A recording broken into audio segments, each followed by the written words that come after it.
Welcome to the Keelhauled podcast. I'm your host, CaptainLogun, and we've got a lot of Sea of Thieves news to cover today, so tie yourselves to the mast and hold fast. Ahoy there, pirates. I hope you had yourselves a good week and a good weekend. I know I did. This week, I have Captain Falcore joining me for a deep dive into lore with regards to a pirate's life. All that and more in this week's episode of Keelhauled podcast. And of course, thank you to all the patrons who have helped support this podcast. It means the world to me.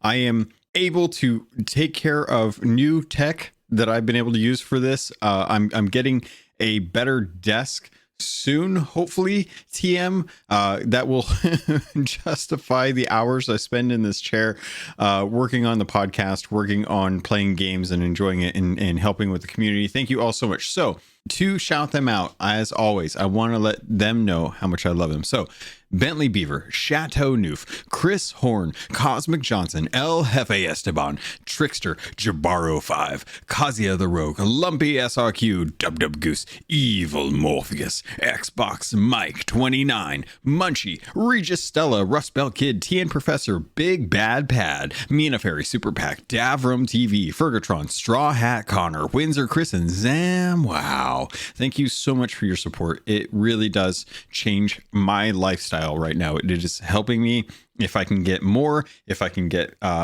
more people to call out on the show, it would help push me further and further. I wouldn't have to work so much overtime, and I'm hoping that this can help supplement the time spent, so I can start working on things like stamps and more viewing sessions, or not stamps. Why did I say stamps? Stickers. I'm working on stickers for people, and I want to get those to patrons soon. So I'm working on that. I'm working on viewing more movies. Some of the movies that we've been watching on the monthly things, I haven't been able to get those through Disney Plus. So paying for them with Patreon funds helps me out. It helps pay for the technology and stuff. So it makes a big difference. If you don't necessarily think it does, it does. It actually really does, and it helps me a lot.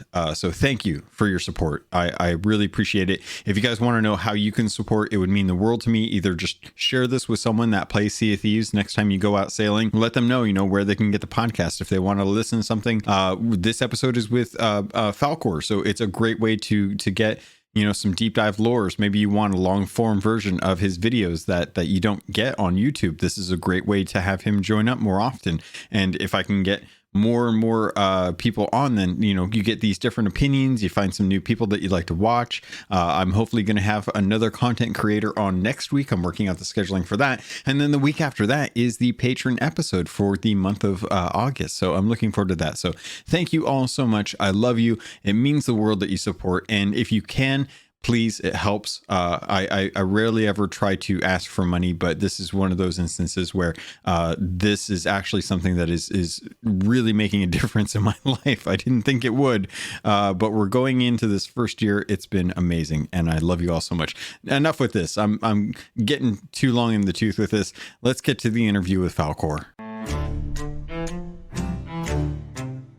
All right, well, this week I have none other than Captain Falcore joining me to talk about some Sea of Thieves, as much as I'm sure you all would love to hear us talk about other video games like, Halo Infinite or Back 4 Blood or Diablo 2. We're not going to do that, not on this show, as much as I think a lot of people on this show listening are expecting that. We're going to be talking about Sea of Thieves. And Falcore, it's been a while. I feel like we're getting into this year cadence where it pops up every year, and I'm like, hey, I haven't talked to Falcore in a while. Let's get him on the show. Yeah. So we find ourselves in August. Welcome back to the show. How are you doing? How's streaming? How are videos? How is Falcore? I know you just got a new PC. How's that going? Oh, yes. Yeah, the new PC's fantastic. It's treating me well. Good. Yeah, it's going well. It's surprising, that I've been doing content for Sea of Thieves on YouTube and Twitch for, what is it now? Almost 4 years, I think it is. Yeah. Or is it almost 3? I always forget. It's and 3. I've still got ideas. Yeah. It's it is quite amazing. Yeah. So it's going well. It's going well. Good. I'm glad to hear it. I know you've been having a blast sailing around finding. I've been really curious to hear some of the information about what is up with this thing about Reapers running. Like I know that you come across a lot of them. This seems to be a pain point for you. So I wanted to start off right off the bat. Why do you hate Reapers and why are they running? Well, I don't hate Reapers. I think Reapers are great if you play the faction correctly. You know, like the whole. I've said it I say it every stream, but the thing is, like I've always said that the Reaper faction should have always been the only way that you can get loot, the only way you can get money, the only way that you can get a reputation is by stolen loot and stolen flags. Yeah, and I think that would have been a much better way for Reapers to be. And this is the reason why they run. Because it's the best faction to be to earn the most amount of money, and you Reapers they buy anything off you. They buy like like even you can even get yourself a cargo run, get yourself to Reaper level 5, and then go sell your own cargo run to them, and there you go, you've made some money. Yeah. So yeah, this is why people run, because they got so much loot on board, so much loot because they've been spending the past 3.5 hours hoarding it. The second they see a ship on the horizon, even if it's a rowboat, which happened in my last stream. That was weird. They turn tail and run. So like that's the thing. It's just it's it aggravates me because it's kind of like you're posing as the threat of Sea of Thieves, but you're non-threatening. You're just non-threatening. So like it's just become a meme. It's as simple as that. Just that like Reapers have gone from being supposed to be this kind of subsidiary to Flameheart or however you want to think about it, and then they're actually not. They're just a bunch of cowards. So yeah, I wanted to dive into this a little bit because this is something that I've talked about in the past in the podcast and had a couple discussions with, and I think the general consensus that I've been able to come up with that is a compromise, which obviously means that not everyone's going to get what they want, but some people will get some of the things they want. How do you feel about them still allowing you to earn emissary and gold off of things that aren't stolen, but at half the value and half the emissary that things that if they were, so essentially doubling the amount of time that it would take for you to just run around as a PvE Reaper?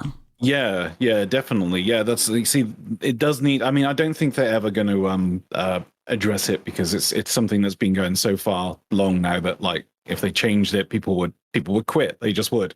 But I think it's something that should have been addressed right at the beginning, but in production phase, because I mean, even some of the developers themselves agree that Reapers did not ship, to use the term lightly, did not ship the way they sort of intended. I guess it was just not enough internal testing. They just thought, yeah, that'll work, but then it's just not. Yeah. But yes, definitely reduced. If they did change it, reduced emissary gain on PvE stuff and reduced payout on PvE stuff, and then maybe on top of that, it could be double the amount of gold for anything that's stolen. Yeah. Like these to iron that out. The incentive needs to be something that still retains its value as the intended PV. And this is always the trouble. And Caleb, who comes on the show, always wants to fight you. Always talks about wanting to. It's funny. He always talks about intent versus implementation, like how the community takes something that was intended to work one way when the devs came up with the idea versus how we use it. And I think that this is that case where everyone at Rare wanted Reapers to be the ones that just go around hunting down other ships, and the intent was there to add a PvP based faction. However, everyone just uses it as the default emissary, which really hurts the implementation. Like every other emissary does not feel as significant, and it's a shame because it really should. You really should be staking your ground and saying like, hey, I feel like I am a Merchant Alliance person, and I want that to feel as rewarding as a Reaper doing the same exact thing, but it doesn't unless you're specifically going for so I struggle with wanting to boost up the other emissaries so that they feel grandiose, they feel like you're getting better reward, without really kind of like, making Reapers feel like they're getting punished because they're still wanting to do the thing that they're doing. But it really should come down to tracking loot and having a balance between what's considered stolen, what's considered not, and rewarding those like equally. But yes, yeah, I have to ask because thanks to A Pirate's Life and the tall tales and the journals that came as a result, we did find out that the point of the Reapers was Wanda wanted to create a faction that was feeding Flameheart gold for a while, at least. I don't know that that's necessarily still the case, but she wanted to create a world where she is turning pirates. Actually, I don't think that the gold was probably for Flameheart now that I think about it, because I'm talking it through and I think that they... Yeah, I think it was just...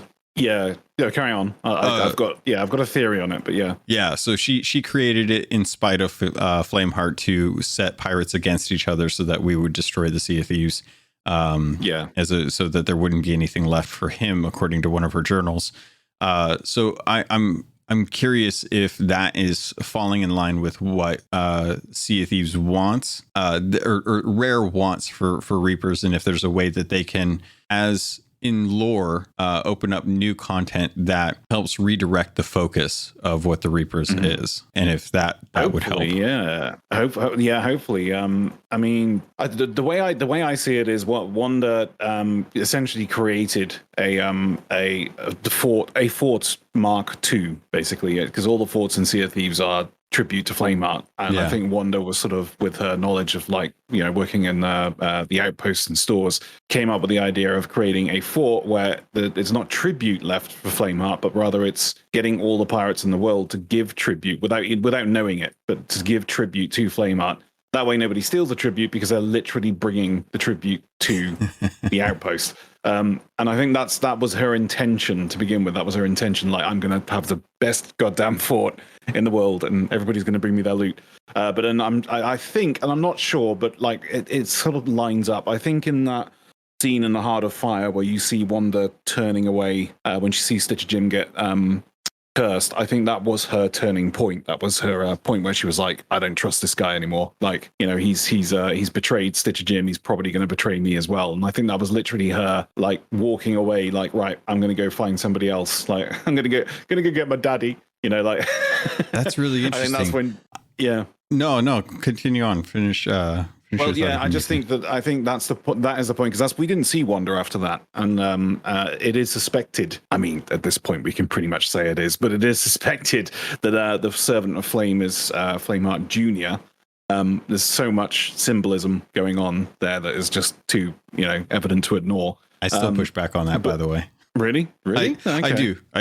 But continue. Okay. Well, it's my thinking that Wanda reanimated Flameheart Jr. But the Flameheart Jr. that is there doesn't know he's Flameheart Jr. He's just at this point like kind of a shell of his former self. And Wanda does actually have, let's just call it the magic box that holds Flameheart Jr.'s soul, his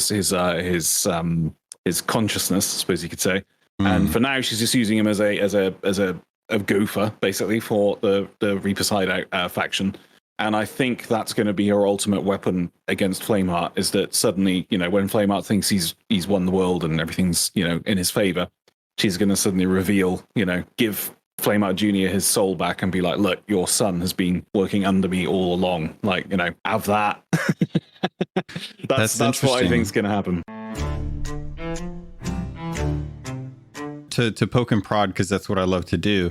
With Flameheart Senior, do you feel like he's in the state right now where he actually is concerned about where his son is? I don't think so. No, I don't think he, because I think he. It's hard to say because they haven't really given us the backstory on how Flameheart Senior even became a skeleton. Yeah. Or to the point, like, he's how is he a ghost skeleton? That always confuses me. But still. Surely if you're dead, you could just take on your original form. I mean, I would, unless if you were really horribly ugly beforehand. I don't know. But does it seem kind of weird? And you sparked this, and I think this might be a better question. Does it seem odd that Pendragon is the one that knew how to exhume souls out of objects using the champion, the Sword of Souls, and Grey Morrow asked him to teach him that magic, when it seems like that was used to keep Flameheart in his skull. Like, was this something that was really common knowledge? Like, do you think that the Order of Souls learned this from the captain at one point? Like, how did they? Because you bring a real point. It's funny, isn't it? How did Flameheart get trapped before the Sword of Souls was really out there? Like, did Pendragon, when he was alive, like trap Flameheart? And if so, how did he not die to Flameheart compared to Greymarrow? Yeah, I don't know, because again, they're not really putting. I don't know whether they're leaving the good stuff to last, or whether they're just kind of like they're winging it. You know what I mean? Like they're kind of like, oh yeah, well we forgot about that. Oh, we'll do it at some point. You know, but it's really hard to say, because like you don't know what actually happened to Flameheart. I mean, he could have been the guy that invented the whole binding of souls thing. It could have been him to begin with, and it could have been the Order of Souls who learnt it from him. You don't know. But the one thing that is very, very strange, and it's not really explained very much, is the fact that like Flameheart, there was a tweet that was put out where they said Flameheart was defeated, but he accounted for such a thing happening, and he basically had stored his soul within his body so that he could be risen again one day. I think I remember this tweet. So he did it intentionally. I don't think he intentionally died. I think he just intentionally made sure that he couldn't die by doing it this way. And Flameheart was around during a time before the Ferryman, so that would have been his only way to be immortal. But then again, he was already a skeleton, so it's very, very confusing. Yeah, it's all.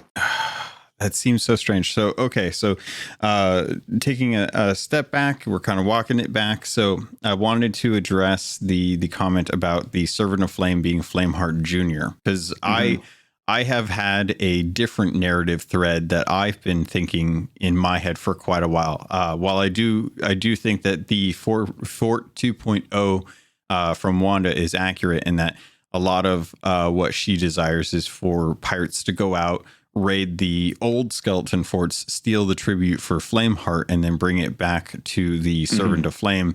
I think that Flameheart Jr. is in the game, but I don't think that he is something that is currently active. I think that he is still hidden somewhere, not in plain sight like the Servant of Flame, because I think the narrative would be something more akin to Luke and Vader, where Flameheart Jr. will be used against Flameheart, in the sense that he will be the one that has to help seal away Flameheart's soul, because I think that's the only way that we'll ever get rid of him, if we ever get rid of him. But I think that he will be a tool for us as like, we don't have to, like, the Cursed Captain is the first captain that we talk to that is a skeleton that isn't trying to kill us. And I think we need another one of those. And I think that Flameheart Jr. will be that for us.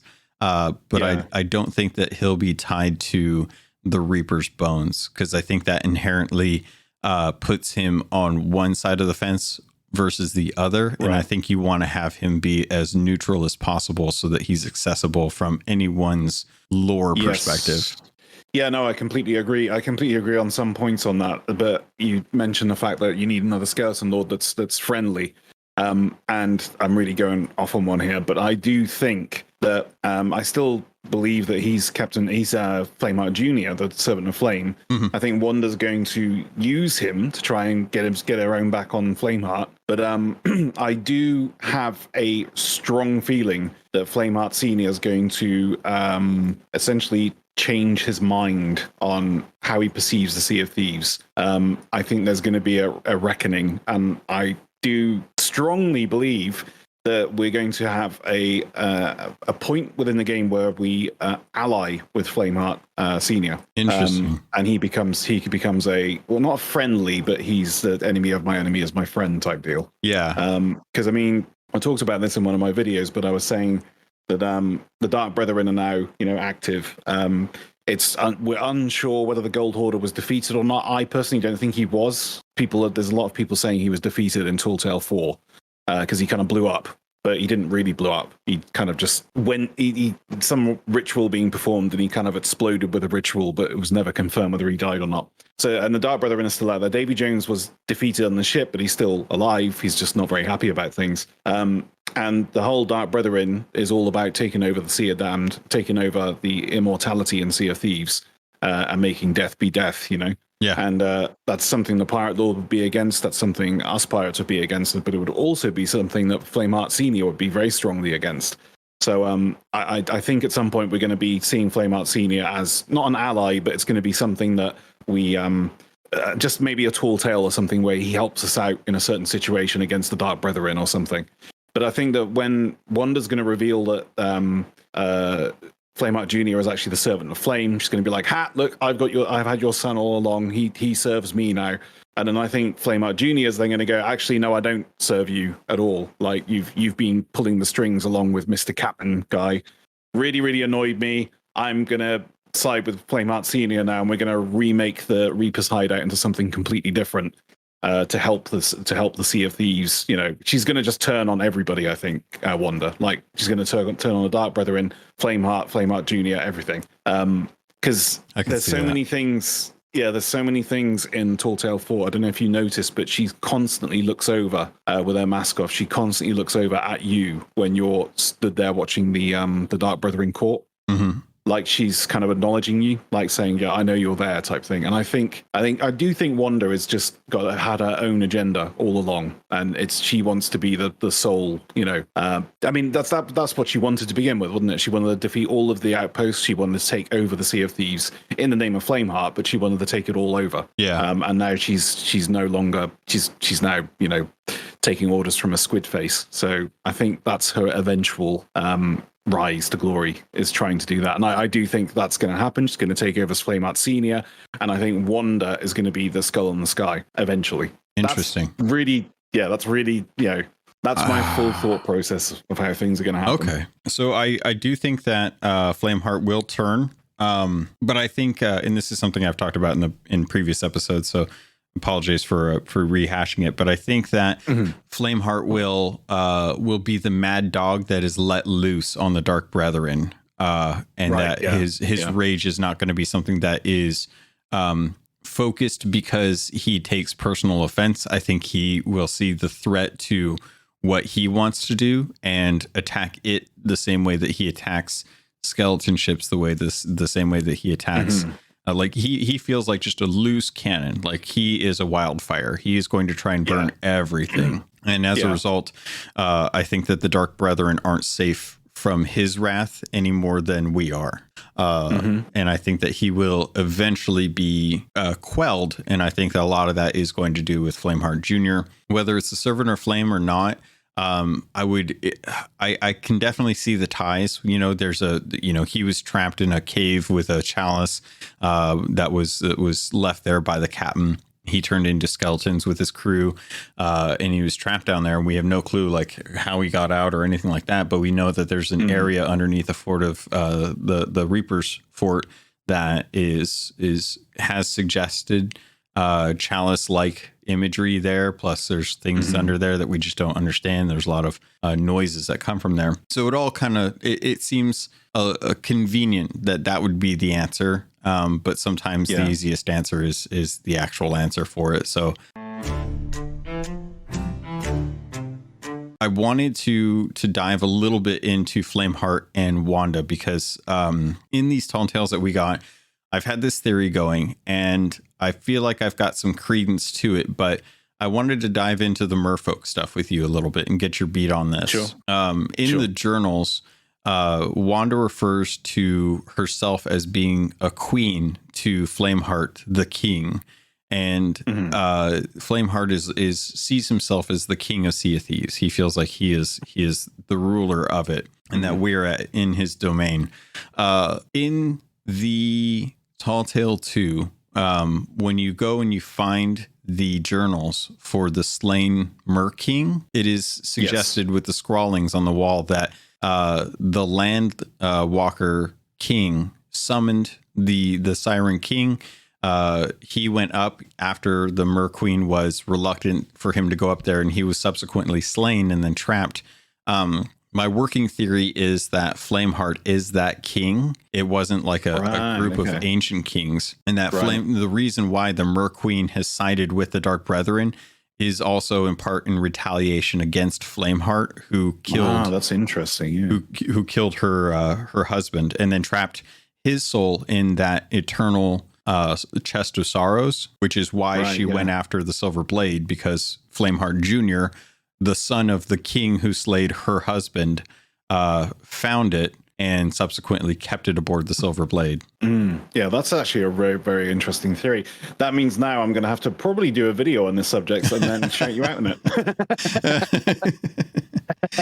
It's if that's the case, I really love that idea, because it's this idea of it is just cool. Two factions going against each other. And I haven't gotten, I've talked to Chris Alcock about it, and I haven't gotten a confirmation from him.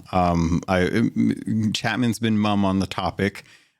So I feel like there's some, like, if it wasn't that, then I feel like I would have been told no. Nah, that's not the case. Yeah, yeah. Because I haven't gotten a solid no, I feel like there's credence to it at that point. But that's one of those things where I've really loved some of the, I think the journals in the Tall Tales for Pirate's Life have really been the thing that has stood out. The content alone is great, but as Lorehound, it's so beautiful to dive into these and just absolutely love them and get into those. I wanted to jump from Flameheart and Wanda back to what you were talking about from that moment from Heart of Fire, because we haven't, you bring up a really good point that we haven't seen Stitcher Jim since Heart of Fire. And I want to get your thoughts on this because I think that the way that we get to Flameheart will be through Stitcher Jim. I think Stitcher Jim is alive. I don't necessarily think that he is a human anymore, but I think that he is turned into an Ashen Lord to beat all Ashen Lords. And I think he is going to be the thing that we have to defeat to get to Flameheart to kind of control him. In a sense. So if that's the case, how do you feel about where Stitcher Jim is now? What do you think he's doing?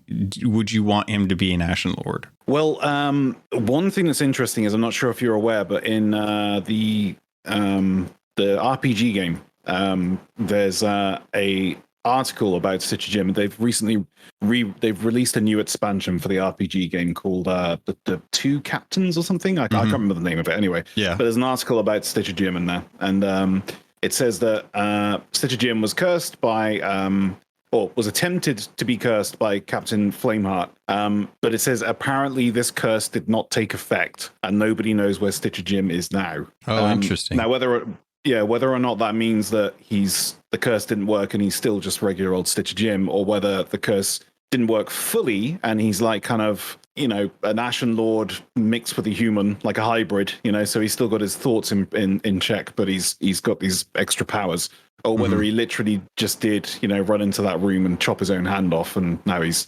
absolutely fine doing his own thing. But I partially do agree with you though, that I think Stitcher Jim's going to play a big significant role in all of this, and I do have a suspicion that it was Stitcher Jim that reanimated the Gold Hoarder. I'm just putting that one out there. So I was thinking, so I can't remember who I was talking with at this, but the thought of the Gold Hoarder being reanimated was a direct result of the help from the merfolk. Because as we've learned, the merfolk have their underwater thing. They're able to build these coral fortresses seemingly out of nowhere and with really short time frames. And the Gold Hoarder has all of this coral built up on him. And I wonder if at some point they took a Reaper's chest, and while Madame Olivia was sleeping, a couple merfolk came up onto land, stole the skull that was turned into them after we defeated him, took the skull to the Coral Fortress, took one of the Reaper's bones, and reanimated the Gold Hoarder with, it's like the dinosaurs from Jurassic Park. Like, they're mostly dinosaur, but they're also part amphibian, whereas like the Gold Hoarder is mostly skeleton, but also a little bit of coral. And the magic from that was able to bring him back. Yeah, see, this is the thing. There's so much that was left open, wasn't there? Yeah. And you never know what the developers. You never know what they're doing. You never know whether they're leaving it open because they want you to think about it and want people to come up with their own theories. Yeah. Or whether they left it alone because they simply ran out of time and they had to wait for like a patch in the future. Yeah. But, yeah. I think it's a little both. It's interesting. I think that it is. Yeah. The fan theories help push the narrative because they like where we're taking things, and it may impact how they actually develop things. But at the same time, I think there's just only so much they can put into tall tales and journals without making them less fun. Like, it's great for the lore hounds and stuff, but Chris is working on the new book. He's trying to get that done, but he's also having to write all of the journals for the game, and there's only so much that he can do from home without having to get it submitted for approval and making sure that it fits in with the lore with Chapman and stuff. So it's I could definitely see both being very much the case. So, but do you think, like, it's either we fight Stitcher Jim or Stitcher Jim helps us and we fight Stitcher Jim's cursed hand? Do you I love the idea that he cut it off, and now it's the flame the flame hand is now the new skeleton lord. It's like grown a body out of it.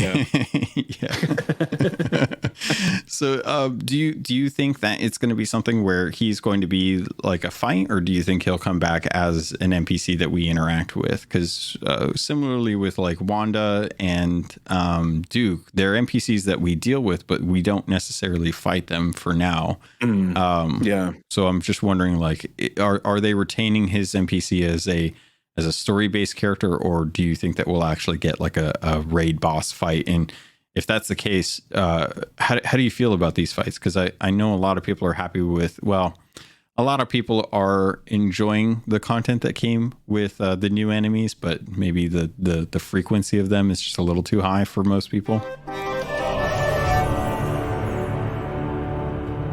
Ahoy there, pirates. This is the ad for this episode, and I did want to let you know, if you wanted to avoid these and just get a regular filler, you can head over to the Patreon. There's a special feed just for patrons that get the ad-free version. If you want to keep listening, though, I can't say I blame you, because this week I want to let you know about Loot Crate and getting 15% off of most crates and crate subscriptions when you use the link and code RobotsRadio in the show notes. Also, you can head over to audiobooks.com, get your first 3 audiobooks for free, and that can include any 2 VIP books, or use the affiliate link for Green Man Gaming. If you're a PC gamer or you'd like to save money on games, it's one of the benefits of being a PC gamer. Head over to Green Man Gaming. You can get codes for Steam, Epic, any of the different stores that they have deals going on. They have deals going on all the time, and if you plan on buying there, please consider using our affiliate link. All of that goes straight to me through the network. Thank you all so much for everything that you do to support this podcast. It means the world to me, and I continue to try and improve the quality and the content for you. With that, pirates, let's get back to the show.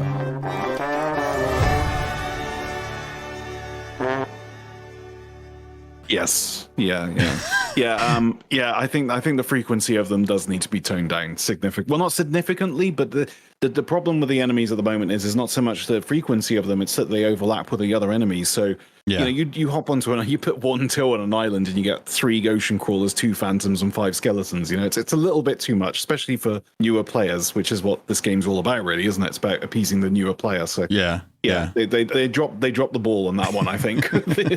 And also the sirens as well, which is just ridiculous. I've been wanting the sirens in the game since the game first came out, and within the first 3 days of the update, I was already cursing them. Like, it's just like, will you go away? So it does need to be toned down. But I do see. I think we may see at some point like another set of Tall Tales, or perhaps not Tall Tales, but maybe like I don't know, like a sort of a dungeon-esque kind of mini Tall Tale, which hasn't really got a narrative, but it's more in-depth with like searching, caverns and things like that. But it's just, so basically, I imagine we're going to see kind of a big fight against the Dark Brethren, and it's going to involve several boss fights throughout, like kind of like a Tall Tale chapter series. So like chapter 1, fight Wanda, chapter 2, fight Duke, chapter 3, fight the Gold Hoarder, something like that. Yeah. And I think Stitcher Jim will be within those tales, whether it'll be like a tall tale or whether it'll just be like a, like I said, like a mini sort of dungeon-esque area where you just go down and, fight people and then come up and sell a captain's chest. So I don't know, something like that. Yeah, but, some sort of boss rush. But I don't think it's going to be defeating them. I think it's just going to be like, you'll see their layer, you'll see what they're all about. You'll get some more hints as to what they've been doing in these layers. And maybe a kind of a very, very sad moment with Duke, like kind of, you imagine those sort of scenarios. He's on the floor and you've defeated him and he's like, I'm sorry, I didn't mean to, But I think with Stitcher Jim, I think we're perhaps going to have a fight with Stitcher Jim in an Ashen Lord form or whatever, even if it's just him being like a weird, like Dr. Evil, like like a little pool with sharks with lasers on their heads, something like that. But that would be great. I think we're gonna have a fight. Yeah, I think we're gonna have a fight with him. But then I think we're going to defeat him, and at the point of him being defeated, he's going to kind of repent. So he's going to realize that he was always been a bit of an arsehole, and he's probably going to come back and say like, I'm starting to see the errors of my ways. I'm really, really sorry. And he's going to give us something, a little bit of knowledge or some sort of talisman or something in his dying breaths, and it's going to be a very sort of sad, poignant moment. And it's going to help us defeat whatever the next thing is. And that's how I think Stitcher Jim's going to end. I think it's going to be this huge battle, and then it's going to be leaving that area, whether it's a tall tale or not, and we're all going to be like, he wasn't such a bad guy after all. And I think it's going to be it's going to be different for Duke. I think it's going to be the other way around. We're not really going to fight him. We're going to have a narrative with him.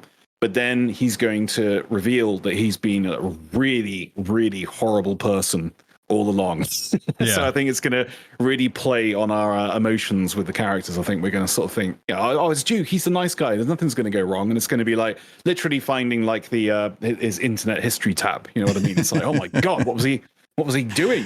Whereas I think with Stitcher Jim, it's going to be the other way around. We're just going to be like, oh my god, I feel so bad for hating him, I think that's how they're going to twist that. I'm right there with you. I think that's the case. The one way that I would love to twist this is I would love it because if you remember when Stitcher Jim came into the scene, he was very loyal to the Gold Hoarder, and a lot of that just due to the history between him and Rathbone with the map to Sea of Thieves and all that. But it wasn't until the Box of Wondrous Secrets that he realized that there was a new boss to kind of like follow, and I think that was when his came. But he talked about how looking into that chest was like a moment, like it took him out of his consciousness. He was engulfed with it essentially. And I would love it if the end of whatever story or fight with Stitcher Jim happens, like at the end of that, Stitcher Jim is defeated. And the way that we subdue him is by having one of those Box of Wondrous Secrets opened, and he's just mesmerized by whatever it is, and he's just left there to rot and die because he can't look away from it. Yeah. That's nice. So he's just left there to wither. Very Raiders of the Lost Ark sort of thing. Yeah. But in less in like a face melty sense and more of a captivated, drooling, like can't get away from it kind of power, and that power that he sought is his downfall, because now he has this power that he's looking at and he can't get away from it. And it's like, this is what power hungry can do to you. Like, this is the dangers of being power hungry in Sea of Thieves. Yeah. That sounds like a nice little. Yeah, I can imagine them doing something like that for sure. Because it's dark, it's horrible, but it's also very PG. Mm-hmm. Yeah. It's you're not chopping off his limbs and then feeding him to sharks. Which, by the way, the idea with sharks with laser beams on their head is so doable in Sea Thieves. I don't know why merfolk have not strapped tridents to the heads of sharks. Like, or just riding a shark. Like when a megalodon comes up, there's three sirens on the back, holding the staffs. Like, that would be cool. That would have been so good. Oh, cool. Well, how come you could resurrect your monkeys in the shark meme from forever ago, from the first year, and augment it and say that the monkeys have now figured out how to strap tridents to their shark exteriors and are now sharks with trident bubble beams on their heads. Yeah, there you go. So love it. We've been going deep in the weeds on some of these. I would be remiss if I didn't address some of the things that are going on with Sea of Thieves right now. If you're listening to this as the time of recording, shout out to Xbox Mike 29 on Twitter for catching this before the update. But we found out, thanks to his screenshot, that the Windows Store had plans on releasing the update. The update got pushed out to this week. I personally didn't know that we were going to be getting an update so soon. I was anticipating our next update to be on the 16th of September, which is when the quote unquote Pirate's Life event ends along with season 3. So with this update coming this week, apparently there is going to be some new content that's coming to the Pirate Emporium, I would assume, because it's Pirate's Life related. And it looks like we're getting a Davy Jones costume and Davy Jones, or the Dutchman livery set. Yes. And I don't know about you, but this kind of seals off. This ends the Pirate Life chapter for me. I'm really excited to just kind of see these in the game, to see how they look.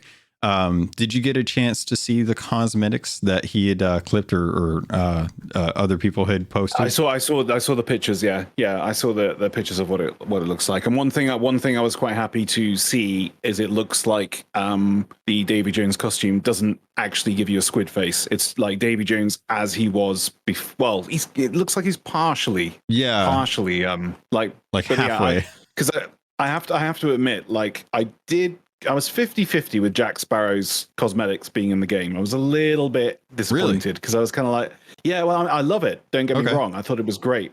But I didn't like the way they were implemented. Let's put it that way. So I was a little bit disappointed that in order to get the, what's it called? The Ship of Freedom, wasn't it? Which is essentially the Black Pearl.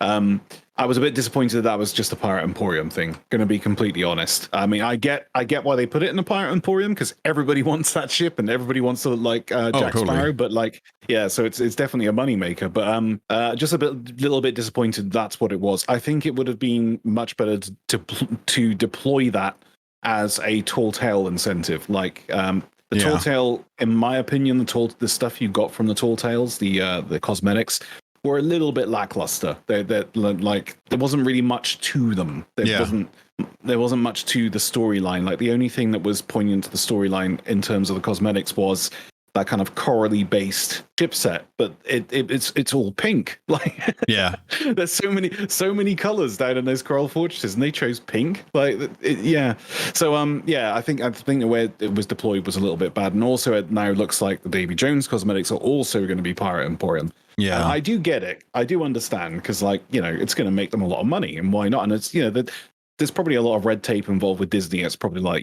you can have these cosmetics, but you need to give us 25% of the earnings or something, Yeah, but they have to pay off that contract with Disney as well too. Like there's an intended return on investment for getting the IP, so it makes sense. I do agree. It does make sense about the cosmetics in the Tall Tales. How we they could have easily done some really interesting rewards, like Jack's compass as a compass skin for that, or Captain Red's original red dress from the ride as like a costume. There's Jack's monkey as Jack and having that, or Barbossa's hat, things like that. There's a ton they could have taken and given as rewards comparative to the stuff that we did get. So with this coming in, I'm glad that we're seeing the Davy Jones stuff finally make it. I think that kind of rounds out that. Do you think that we'll get things like Captain Barbossa's outfit in the game at some point? I mean, possibly. I don't know how long they're going to take this Disney, or rather Pirates of the Caribbean thing for. I don't know whether this is like, it's really hard to tell, isn't it? You don't know whether this is now canon to Sea of Thieves and it's going to be Pirates of the Caribbean and Sea of Thieves lore constantly, or whether this is just like kind of a little bit of a one-off, like, hey, look, we did this thing. Or whether they're going to start bringing other Disney franchise into Sea of Thieves. It's kind of hard to tell at this point. But as far as Barbossa, I mean, I would love Barbossa to come into Sea of Thieves if it was like if they had another set of Tall Tales come out and Barbossa's, even if it turned out Barbossa was the captain all along, the captain, I'd be happy with that. I'd be happy with that.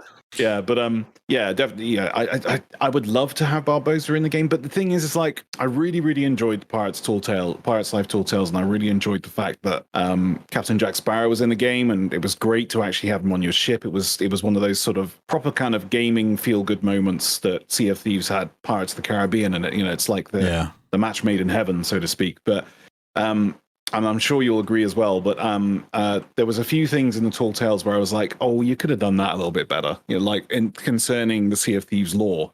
And I was very disappointed, and I'm sure they've probably got plans to expand it in the future, but I was very disappointed that the Silver Blade was an elevator. I'm just putting that one out there. I was very disappointed in that. I was like, oh, you could have done a bit more with this. And when you open the captain's cabin as well, I was expecting, I mean, the chest was kind of cool, but I was expecting something in the captain's cabin, like a journal for Flameheart Jr., or maybe just Flameheart Jr. was here etched into the table or something. You know what I mean? Like it was a bit disappointing. You just open it up and there's just the chest in there. That's all that was in there. It's just like empty room. So that was a bit disappointing. But, it really does kind of like break you away from the expected lore to come with the Silver Blade. Like if you're going to have the Silver Blade in the game, let's get into the story of the actual crew. Even if it's just like it would be really sad, but if you had a pile of bones from a cat laying in the captain's cabin, and it's like, oh, that was trouble. Something like that. Yeah, just something like that. Yeah, it was a bit, and I'm sure, because I know that Mr. Rawlcock and Mr. Chapman are very passionate about the story surrounding Flameheart Jr. and Flameheart Senior, but this is the first bit of like proper lore we've had in the game of Flameheart Jr. or whatever happened to him, Yeah. So it was a little bit disappointing that it was essentially just an elevator for a Kraken fight. But we did get to see the Kraken's head, so that's points for that one. Is it weird that I feel like this wasn't to me? I don't know why, and it's probably because I stare at the art book too much. But I genuinely wasn't like, oh my God, it's the Kraken's head. It's like, yeah, that's what the Kraken looks like. That's what all the Krakens have always looked like. We've seen the skulls in the game. Like where people, I'm genuinely surprised that people are like, it's the Kraken's head. It's the body. And I'm like, yeah, do people not have every book? I know, right? That's so weird. The one great thing for me was there's been an eternal argument going on for God knows how long on my YouTube channel and my Discord everywhere that the Kraken is not, that people are saying it's a squid. It's a squid. It's just a regular squid. And like I've been saying, well, no, because in the art book it says, I've been showing them pictures of the art book. I've been saying, look, it's right here. And they were like, no, that's early concept art. There's a very good chance they changed it. And they always use the Kraken figurehead as a argument, like not the Bone Crusher figurehead. Oh, like the actual Kraken. Yeah. And like, look, it's a squid. And I keep on saying to them, because that's what pirates think the Kraken is, because they only ever see the tentacles, so they think, oh, it's a squid, just like you guys think it's a squid. Yeah, but I've been saying no. It's a cephalopod, but it's not. It's like a prehistoric cephalopod. So that's why it's got bones. That's why the Kraken's fall has bones. Cephalopods don't have bones, but they wouldn't have it. So when the head came out, that was a real kind of like, yeah, there you go. Now you can shut up.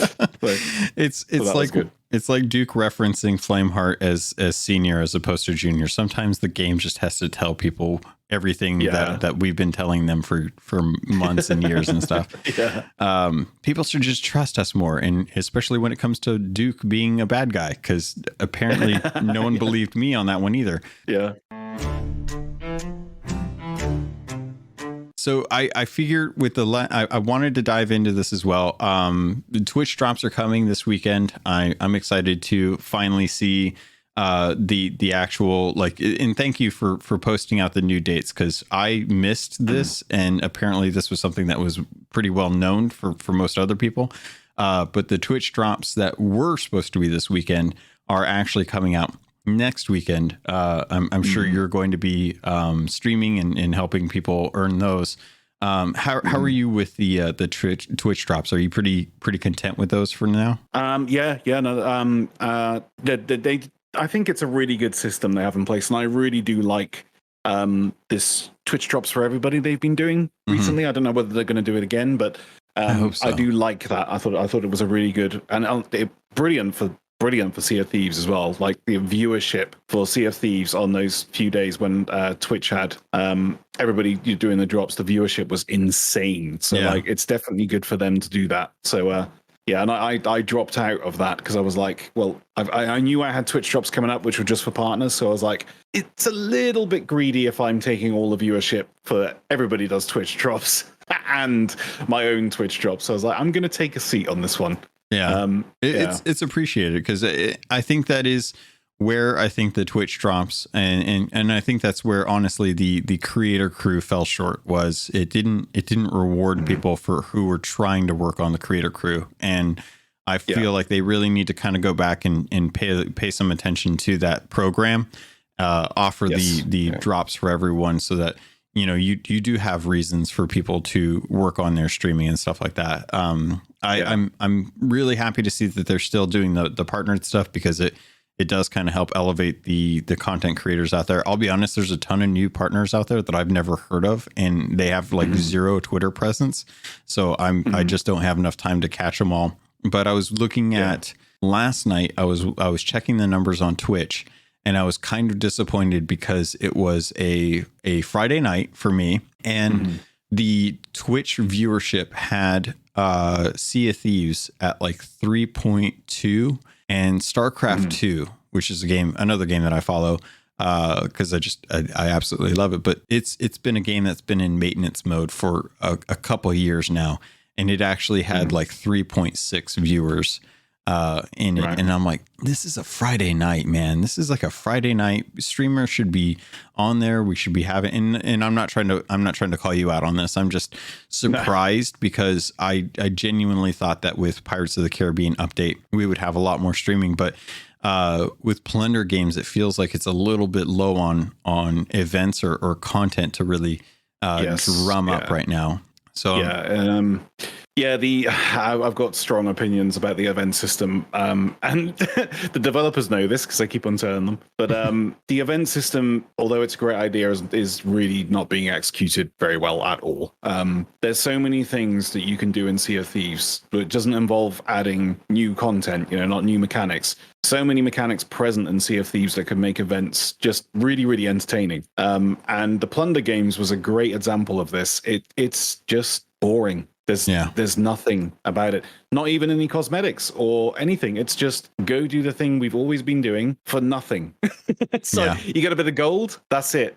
And then and it just does make me wonder, do they sit back and go, oh, why is nobody doing this? It's like, because it's boring. It's because it's really boring. Yeah. Simple as that. And like I've given them examples. Like you could just have like skeleton thrones, for example. I know people look back on that and they got bad memories, but when it was out, it was good fun. You got some great clips from it. People all gathering at one spot and missing the shot. People screaming their heads off and stuff. But it was good fun. It was good. It was a good laugh. And they could just do things like that. I've been saying so many times, just put targets on top of all the islands somewhere. And people got to fire themselves into the targets. There you go. There's an event, pilot wings for Sea of Thieves. Yeah. It's like, there you go. There's just so many things you can do. And I just feel, I know the event system isn't like a huge department dedicated to it. And Sea of Thieves developers, I know it's kind of just a thing we do to pass the time. But with all the stuff that you can do in Sea of Thieves, I do think it is very, very lackluster, the ideas that come out for these events. Ever since they were released, I can't actually remember 2 or 3 events ago. I can't even remember what it was because it was that lackluster. The interesting one that I liked was actually fighting Mini Grey Morrow on different islands and going around to find out what happened to the different build rat crews and learning about the lanterns and stuff. That was one where I was like, okay, this changes up an aspect of the game.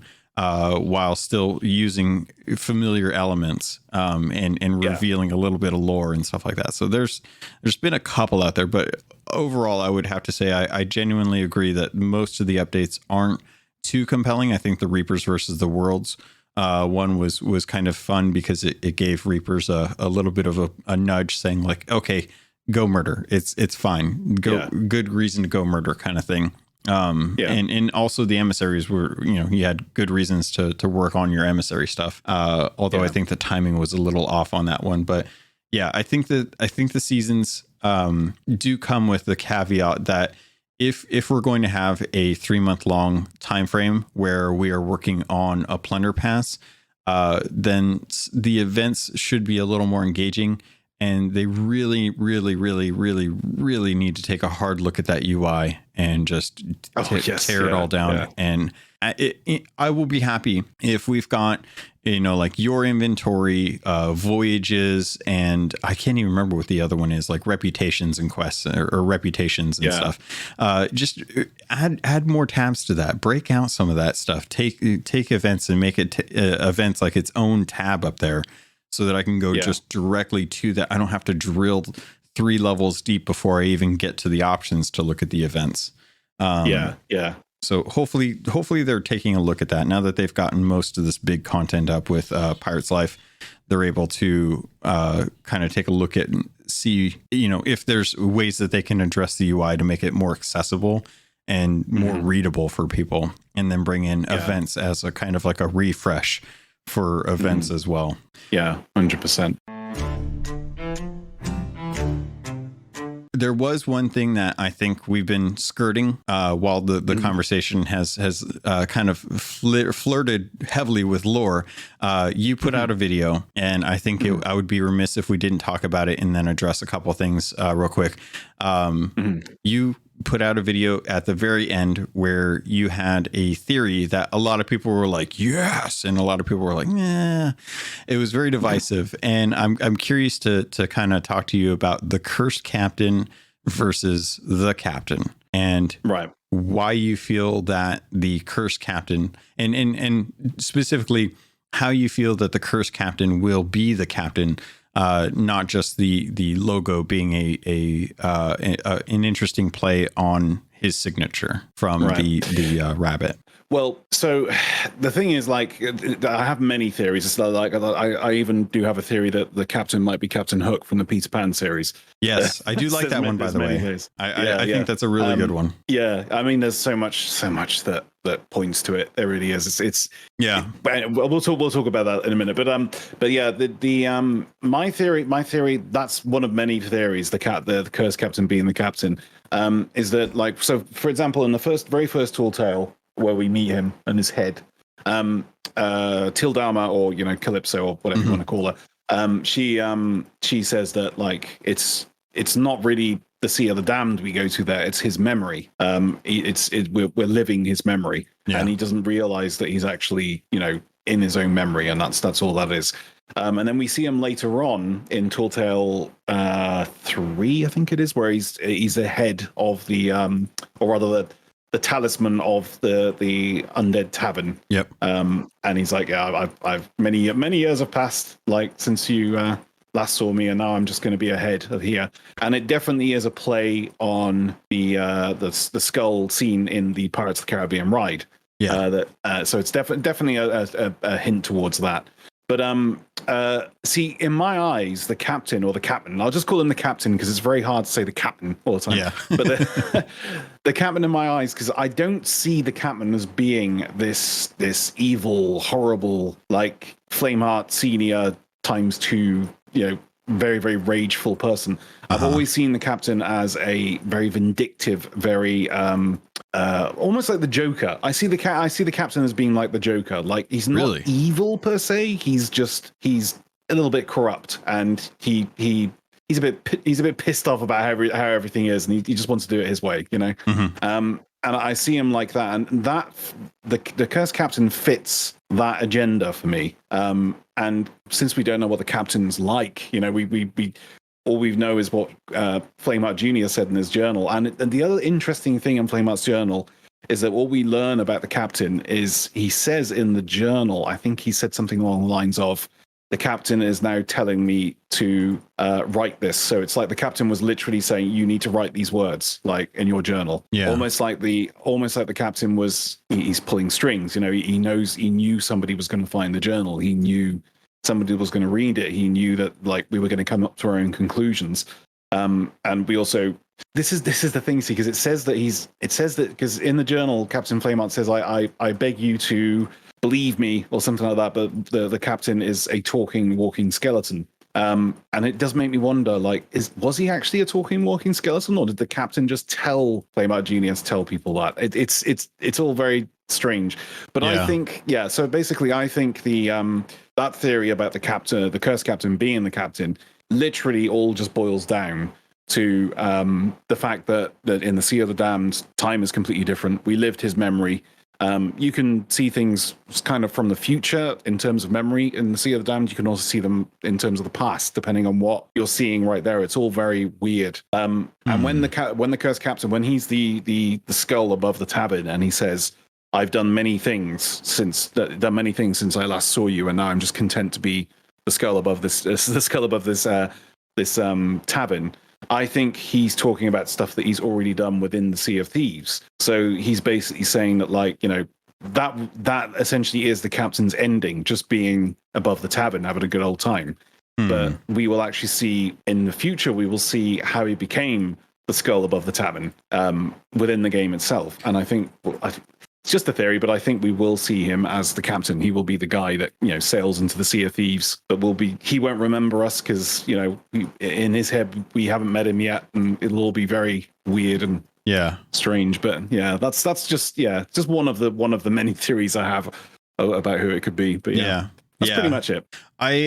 There's a lot of things that I can definitely see from that perspective, but I think that personally, for me at least, the evidence doesn't fall quite as nicely into place, because I tend to wonder, like the note in the actual chest mentions that once Davy Jones gives the captain word, he will sail to the Sea of Thieves on the fastest tide, which to me suggests that the captain is ready and waiting wherever he is, which actually it plays better into the idea that it is Captain Hook, and that Captain Hook is and I think I think Captain Hook is a new revelation as a result of the partnership between Disney. I think that if the Disney deal hadn't worked out, the captain would have still been whoever the captain was when that initial book was written 3 years ago, and that plans have taken into account the Disney deal, and that they're looking to capitalize on that partnership to try and enrich both the Disney and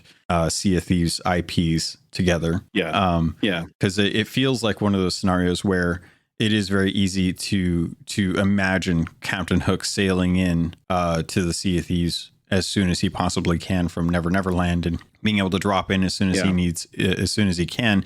And that the way that he was able to get word from Davy Jones was through Tinkerbell, who I think is in that treasure box that Jack has. And that I still have questions about Wendy, because I still think that maybe her is not necessarily Wendy, but necessarily Tinkerbell, who's in the treasure box, that she has to get somewhere.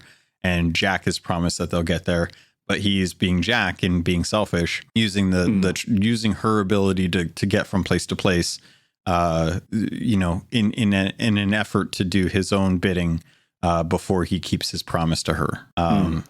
But to kind of get back to the captain, the idea that Davy Jones can summon the captain whenever it's advantageous to the captain suggests that there is a captain somewhere on a ship with a crew ready at any moment's notice. The time thing in Sea of Thieves still, part of me thinks that is a MacGuffin, and that they're using that as a way to explain how you were able to get from place to place to place and run into Jack's spirit during very different parts of his life. And that the way time works differently is based on each person's independent Sea of Thieves. But while you are in the Sea of the Damned with that person in their memories, they are still present as a spirit with you. So that the captain, for example, just like Captain Bones, those spirits are trapped in that Sea of the Damned, and that is their Sea of the Damned. And only when you are able to free them, like we gave agency to the cursed captain at the end of the first Tall Tale, and he must have gotten a crew together or agreed that his crew was ready to leave the Sea of the Damned. And as they tried to leave, something happened, and that was what eventually got him to the point of being on top of the plinth, which I think is what it's called, above the door. for the Tavern of the Damned. And, that story is an assumed story that we'll get at some point, but not necessarily something that suggests that he was ever able to leave the Sea of the Damned. Because I think the way that you leave the Sea of the Damned is still relegated to the portals and traveling between. Right. So that it's so interesting to me that you're trapped in the Sea of the Damned unless the ferryman lets you come back.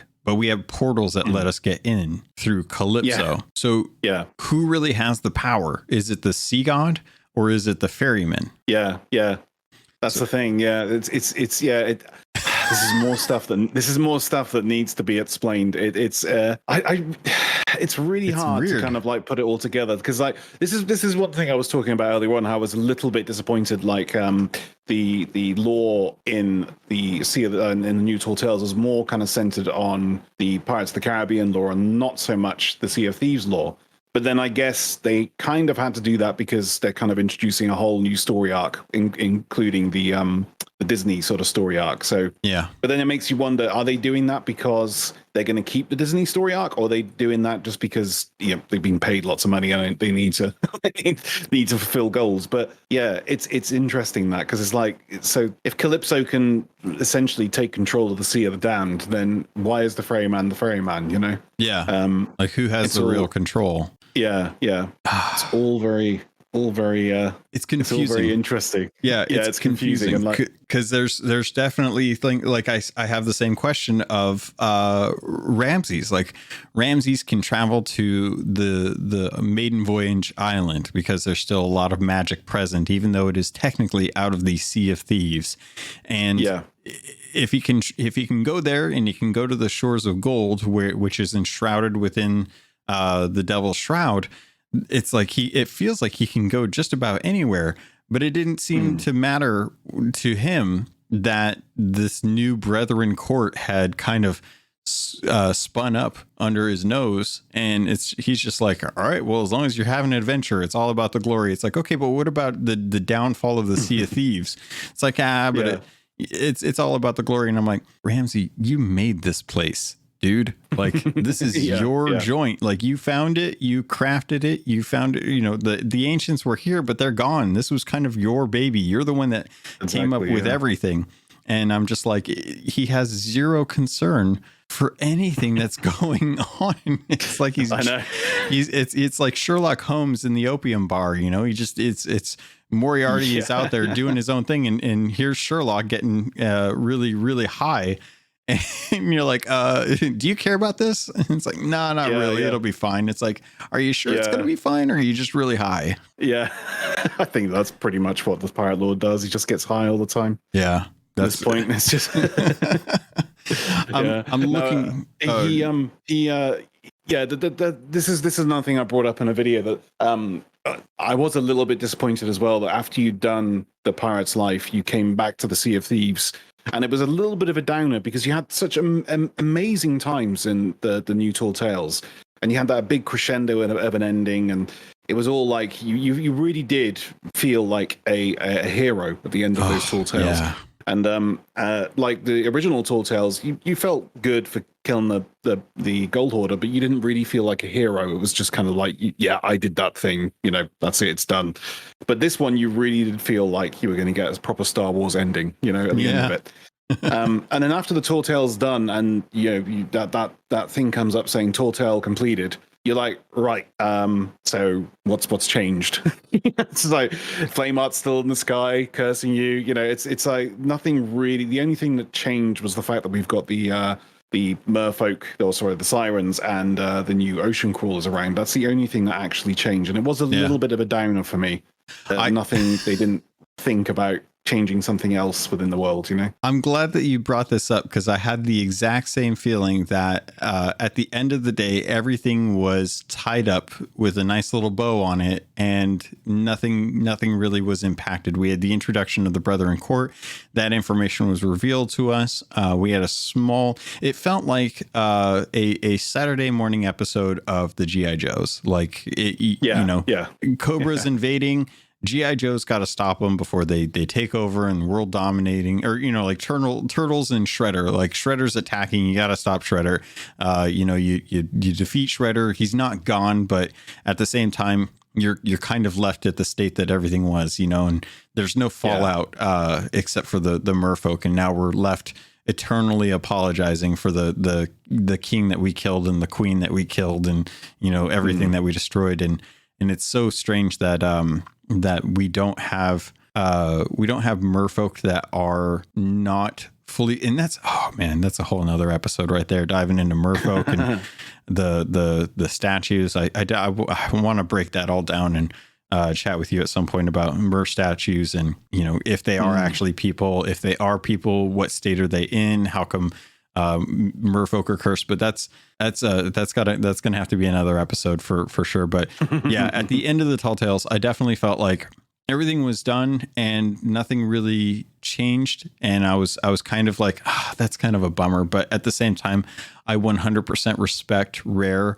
for managing to craft a story that takes you all over the Sea of Thieves and the Sea of the Damned, and at the end of the day gives you a moment to make peace at the end and be like, all right, well, it was a really good story. It was really nice running into you. You guys have fun. I don't know why George and Rose are leaving, but Slate and Pendragon aren't. Like, what is Slate doing?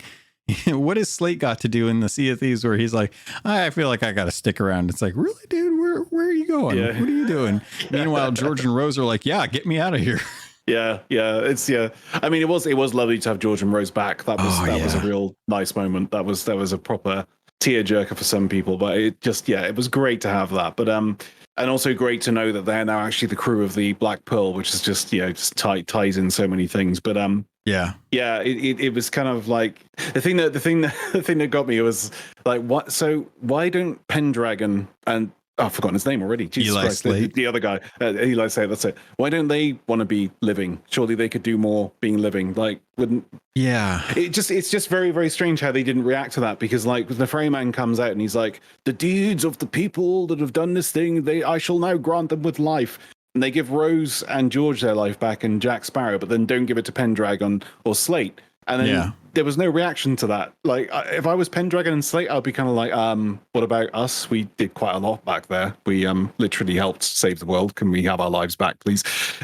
Not so to mention, the comics with Pendragon, like it suggests that there's a little bit of a flame between him and Madame Olivia. And I'm like, dude, if you're the champion of souls, if you have the Sword of Souls, wouldn't you want to go back to Madame Olivia? Like, was she nothing to you at this point? Like, it seemed like there was something there, or maybe I was reading into it, wanting there to be a nice little kind of like the Mummy, Brendan Fraser, Evie kind of like fling there kind of thing. But I was like, that's so strange. And like Eli, I can kind of understand, because where was his crew at the end of that tale?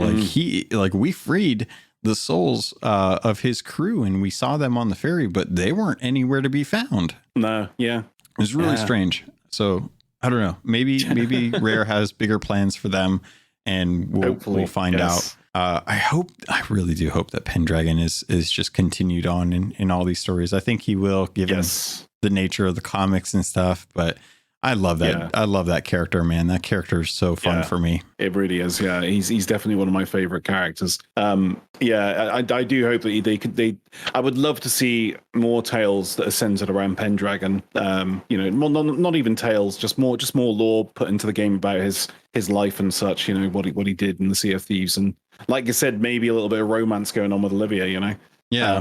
Just something like that. But yeah, Pendragon's a great character. He really is. And I did have a suspicion for a short while that maybe Pendragon could be Flameheart Jr., but then I quickly snubbed that one out. But everyone's Flameheart Jr.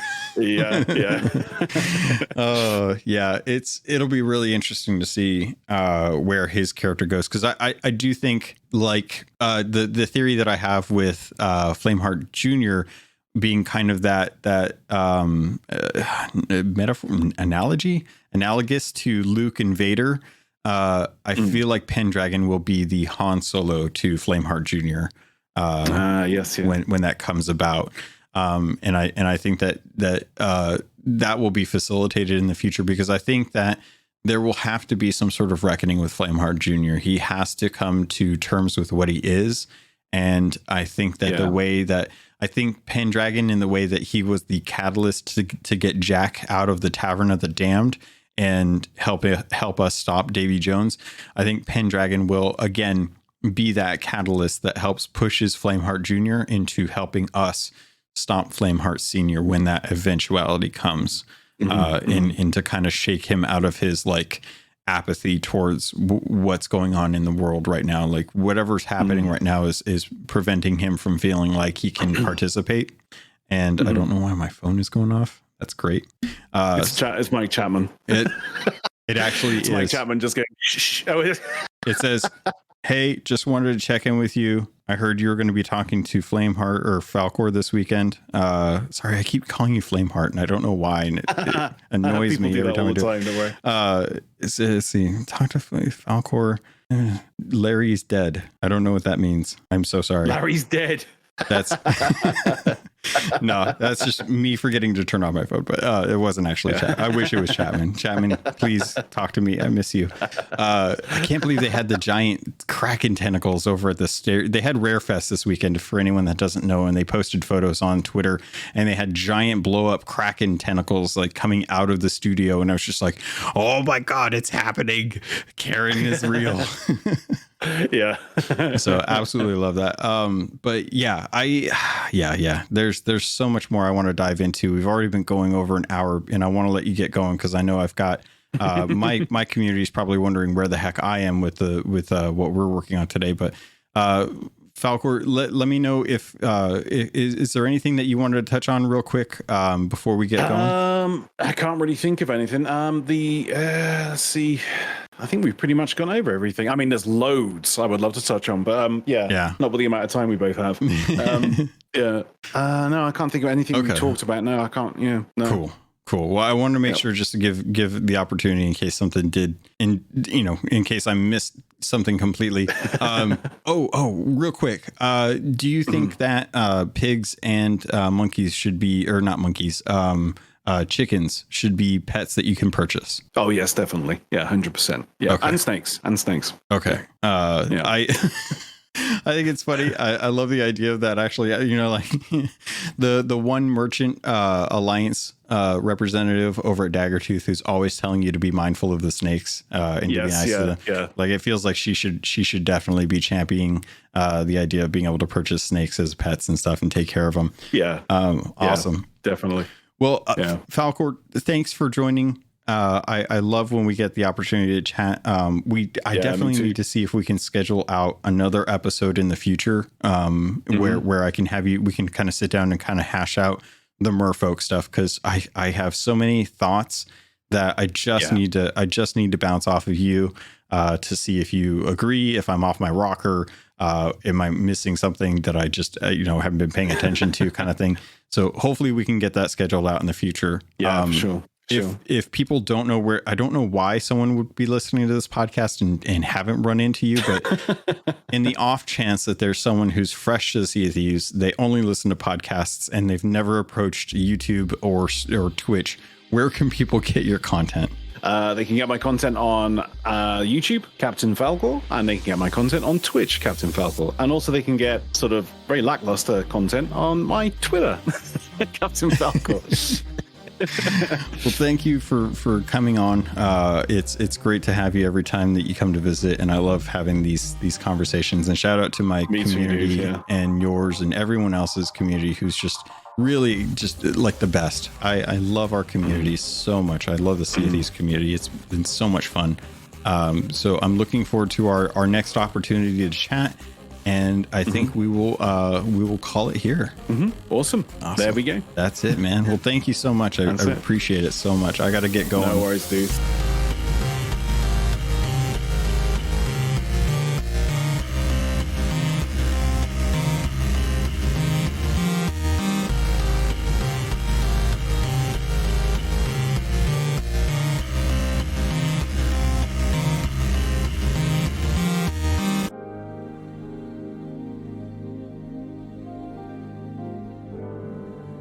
Yeah. been listening to a Robots Radio podcast.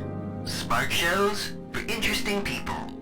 Check out all the shows at robotsradio.net. Hey Simone, Yes, Chad. what would you say is your favorite bad movie?